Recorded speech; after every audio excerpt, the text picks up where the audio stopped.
બધા ચંગલેશ્વર સત્સંગ મંડળ દર 11નો સત્સંગ કરીએ છીએ। આખો અધિક માસ સવારે 9:30 થી 11:30 સુધી પૂજન કરીએ છીએ। અધિક માસમાં વિષ્ણુ સહસ્ત્ર, શિવ સહસ્ત્ર, ગીતાજીનો 15મો અધ્યાય અને સારી રીતે પૂજન કરી અને ખૂબ આનંદ કરીએ છીએ। દરેક બહેનો રોજ પોતાની રીતે અલગ અલગ પ્રસાદી લઈ આવે છે અને ખૂબ આનંદ કરીએ છીએ। અને આજે ज्योतिबेने हमने बधाने सत्संग में दीप बधाने अर्पण करेल छे।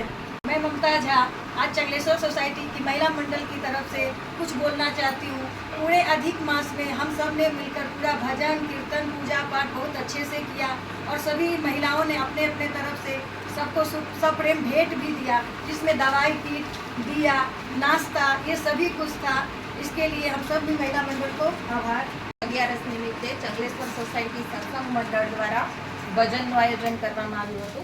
સમગ્ર પુરુષોત્તમ માસ દરમિયાન ચંગલેશ્વર સોસાયટી સત્સંગ મંડળ સેવા પૂજા કરે છે, સાથે સાથે મહિલાઓના હેલ્થની પણ ધ્યાન રાખે છે। જે અંતર્ગત આજે ભજન મંડળીના વિટામિન D3, કેલ્શિયમ જેવી અનેક દવાઓની આખી કીટ મહિલાઓને અર્પણ કરેલ છે, જે બદલ અર્બન હેલ્થ કેરનો અમે સૌ આભાર માનીએ છીએ।